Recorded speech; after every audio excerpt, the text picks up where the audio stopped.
नमस्कार, आप देखना शुरू कर चुके हैं सरोकार न्यूज़। सबसे पहले खबर रामपुर से। लौट के बुद्धू घर को आए। कहते हैं सुबह का भूला अगर शाम को घर आ जाए तो उसे भूला नहीं कहते। कुछ ऐसा ही हुआ रामपुर की चमरवा विधानसभा सीट से कांग्रेस के प्रत्याशी घोषित किए गए अली यूसुफ अली के साथ, जिन्हें कांग्रेस का टिकट मिलने के बाद समाजवादी पार्टी के टिकट का प्रलोभन मिला।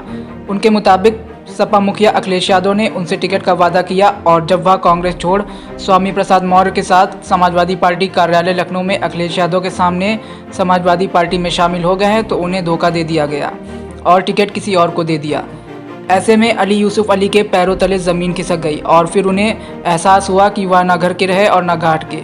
अली यूसुफ अली ने कांग्रेस हाईकमान से माफ़ी मांगी है। रामपुर से हमारे संवाददाता सुरेश कुमार की खबर। रायबरेली से कोटेदार के खिलाफ अभद्र व्यवहार की शिकायत पर जांच करने पहुंचे पूर्ति निरीक्षक के साथ शिकायतकर्ता ने की अभद्रता। रायबरेली की उचार तहसील के विकास खंड जगतपुर की कजियाना ग्राम पंचायत में कोटेदार के खिलाफ घटतौली व ग्रामीणों के साथ अभद्र व्यवहार करने की शिकायत ग्राम प्रधान व उनके समर्थकों द्वारा दी गई थी, जिसकी जांच के लिए जब टीम मौके पर पहुंची तो वहां मौजूद लोगों ने ऐसी किसी भी घटना से इनकार कर दिया और समस्त ग्रामवासी कोटेदार के पक्ष में बयान देने लगे, जिससे नाराज होकर शिकायतकर्ता तौवाब अली पूर्ति अधिकारी के ऊपर राशन पानी लेकर सवार हो गया और अभद्रता करने लगा। वहीं पूर्ति अधिकारी की माने तो उनका कहना था कि ग्राम प्रधान को सूचना दी गई थी कि दिनांक 22 दिन शनिवार को पंचायत घर मुतवल्लीपुर में जांच की जाएगी। सूचना के बाद भी जहां एक और मौके से प्रधान नदारद रहे तो वहीं दूसरी ओर शिकायतकर्ता जांच टीम से ही भिड़ गया और अभद्रता करने लगा। मैं आपका राकेश कुमार, कहाँ के रहने वाले हैं? कजियाना। ये आप कहाँ पे आए हुए हैं अभी? मुतवल्लीपुर स्कूल में। ये स्कूल है कि पंचायत भवन है? अच्छा, पंचायत भवन हम पढ़े होता हूँ। इस पंचायत भवन में आए हैं? पंचायत भवन में आए। क्या करने आप आए हैं? भैया यहाँ आए ना कि राशन सही मिल रहा। अच्छा अच्छा। हाँ, तो अच्छा, ये जो जांच हो रही किसी की शिकायत पे जांच हो रही है कि ऐसे ही जांच हो रही है? नहीं, कहो के शिकायत करे हैं कजियाना के, वही पर जांच कर रहे हैं। तो आप लोगों को कोई दिक्कत? हमका सबका कुछ और दिक्कत नहीं ना। पूरा राशन मिल रहा है? पूरा राशन, तौल भी सही, हर चीज सही। क्या है राशन आपको मिलता है? महीने में कितने बार मिलता है? अरे जेठाई यहाँ से जेठाई मिला पूरा मिलता है? ठीक है। दादी आपका क्या नाम है? श्याम करी आपको राशन पूरा मिलता है? पूरा मिला। किस गांव की रहने वाली हैं आप? हैं? कजियाना। कजियाना।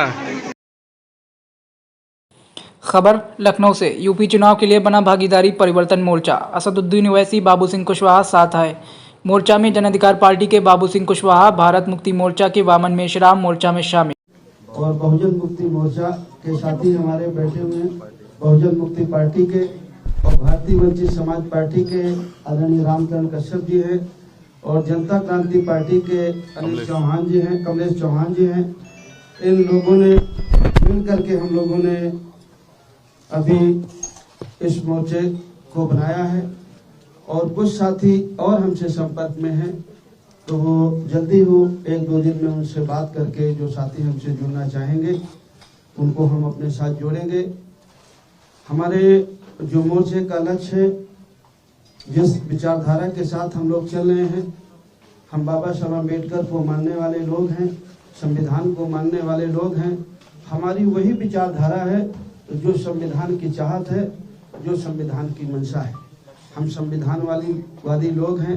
यार जनाब बाबू सिंह कुशवाहा साहब रहेंगे और उसमें यह भी तय किया गया है कि अगर उत्तर प्रदेश की जनता इस अलायंस को, इस मोर्चे को सत्ता देती है तो ये तय हुआ है कि 5 साल के टेन्योर में 2 मुख्यमंत्री होंगे, एक ओबीसी समाज के और एक दलित समाज के, और 3 डिप्टी सीएम होंगे जिसमें मुस्लिम समाज का भी एक डिप्टी सीएम होगा। तो ये 4 अहम बातें मुझे आप तक बताना था, आप तक पहुंचाना था। अब मैं माइक देता हूं जनाब बाबू सिंह कुशवाहा साहब को, मैं माइक देता हूं जनाब श्री वामन मेश्राम साहब को, जो राष्ट्रीय परिवर्तन मोर्चा के अध्यक्ष हैं। वो आपसे बात करेंगे। पत्रकार साथियों, आपको पूछने के लिए अवसर है। अभी हम अपनी बात आपके सामने रखते हैं, उसके बाद सवाल जवाब होगा। मैं केवल एक बात कहना चाहता हूं कि ये सारा गठबंधन जो है हम लोगों ने मिलकर किया, इसमें अभी जो महत्वपूर्ण 5-6 पार्टियां हैं और उसके साथ साथ और भी दल इसमें आ सकते हैं, इसके लिए अभी दरवाजे बंद नहीं है। तो एक तो ये बात है।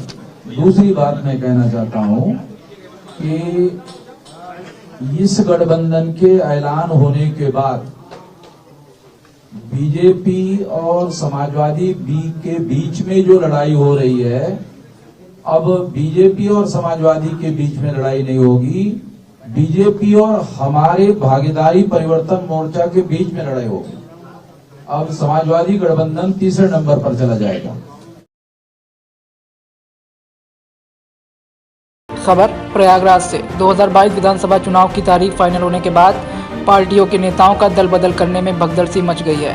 एक पार्टी के नेता दूसरी पार्टी में शामिल हो रहे हैं। इसी को लेकर समाजवादी पार्टी के जिला सचिव नूरुद्दीन सैफी से AVP 24 न्यूज़ से बात करते हुए उन्होंने कहा कि हर एक चुनाव में पार्टियों का सपा में शामिल होना स्वाभाविक है। वह भी समझ चुके हैं कि अब की बार अखिलेश यादव की सरकार बनने जा रही है और हम लोग बूथ स्तर पर तैयारियां कर रहे हैं। सभी कार्यकर्ता एक्टिव हैं और डोर टू डोर जाकर अखिलेश यादव की उपलब्धियों को बता रहे हैं, जिससे कि उनको यह मालूम चले बीजेपी सरकार की विफलता क्या थी। प्रयागराज से हमारे संवाददाता अखलाक हैदर की रिपोर्ट। ट्वीट किया कि 26 जनवरी को आवाज़ उठाएंगे, अमर जवान ज्योति के नाम से एक चिराग जलाएंगे और जवानों की याद किया जाएगा। क्या कहेंगे इस पर? इस देश का नारा है जय जवान जय किसान। किसानों का जो हाल हुआ, जो दुर्दशा हुई, ये आप सब बखूबी वाकिफ़ हैं और जवानों के सम्मान में हम और हमारी पूरी पार्टी निश्चित तौर पे अंत तक इस लड़ाई को लड़ेगी कि इस देश का जवान जो है वो हर तरह से सीमा पे हमारी सुरक्षा करता है। कितने जवान शहीद हो गए हैं, तो शहीदों के सम्मान में समाजवादी पार्टी पूरी तरह से शहीदों के साथ है। खबर लखनऊ से। केंद्रीय मंत्री अनुराग ठाकुर समेत कई भाजपा के नेता डोर टू डोर कैंपेनिंग के लिए निकले लखनऊ की सड़कों पर और सपा को आड़े हाथों लेते हुए बरसते दिखे। अनुराग ठाकुर सपा सरकार से तुलना करते हुए बिजली और कानून व्यवस्था के ऊपर अनुराग ठाकुर ने समाजवादी पार्टी पर कई आरोप लगाए और डबल इंजन सरकार की उपलब्धियां भी गिनवाई। मैं सवाल पूछना चाहता हूं अखिलेश जी से। आपकी सरकार के समय बिजली की तारें कपड़े सुखाने के काम आती थी। आपकी सरकार के समय एक महीने में 300 घंटा बिजली नहीं मिल पाती थी। आप 300 यूनिट मुफ्त में कहां से दोगे मेरे भाई? हमने 1.5 करोड़ लोगों को बिजली के कनेक्शन दिए, किसानों के बिजली के बिल आधे माफ किए। ये कांग्रेस, सपा, बसपा ये कोई नहीं कर पाई 70 साल में। ये डबल इंजन की सरकार मोदी जी, योगी जी की सरकार। पुरानी बहाने की बात की है, मोदी जी और योगी जी कहीं ना कहीं विफल होंगे। क्या मैं इतना ही कहूंगा, सपा गठबंधन की अगर आप सूची को देखें, ये सपा गठबंधन के उम्मीदवार नहीं, जनता की उम्मीदों पर वार करने वाले। कोई जेल में है, कोई बेल पर है और इसका जवाब आज तक अखिलेश यादव जी नहीं दे पाए। खबर कानपुर से। कानपुर के कोहना थाना क्षेत्र अंतर्गत भैरव घाट में उस वक्त देर रात हड़कंप मच गया जब अचानक गोली की आवाज़ सुनकर वहां रहने वाले लोग बाहर निकले तो देखा कि एक युवक ने अपने साथी की हत्या कर दी है और मौके से भाग रहा है। इसके बाद इलाकाई लोगों ने आरोपी को खदेड़कर पकड़ लिया और मामले की सूचना पुलिस को दी। इसके बाद मौके पर पहुंची पुलिस ने आरोपी को हिरासत में लेने के साथ ही मौके से शव को कब्जे में लेकर पोस्टमार्टम के लिए भेज दिया। गिरफ्तार आरोपी का नाम विपिन निगम है, जो अपने मित्र सुनील सिंह के साथ देर रात भैरव घाट में शराब पीने गया था, जहां पहले दोनों ने शराब पी। इसके बाद अवैध तमंचे से आरोपी विपिन निगम ने सुनील को गोली मार दी। कानपुर से हमारे संवाददाता धर्मवीर की रिपोर्ट। क्या नाम है? अमित। अमित, क्या घटना हुई थी यहाँ पे? यहाँ पे सर जी घटना ये हुई है कि वही 3 बजे लड़का लेके आया साहब। तो साहब 3 बजे लड़का लेके आया तो उसने साहब जो उसको पिलाया खिलाया साहब जी। और साहब जी हम घर में सो रहे थे तो साहब जी उसने पिस्टल से गोली चलाई। तो साहब जी जब पिस्टल से गोली चलाई तो साहब जी हम घर से उठ के आए तो हमको आवाज़ सुनाई पड़ी तो हम लोग नीचे उतरे तो साहब जी भाग रहा था तो हमने साहब जी उसको पकड़ लिया। तो साहब जी उसको भागने नहीं दिया तो उस कड़े में उसके हाथ मार दिया साहब जी। तो ये साहब जी भाग नहीं पाया तो साहब जी उसको हमने पुलिस को दे दिया साहब जी।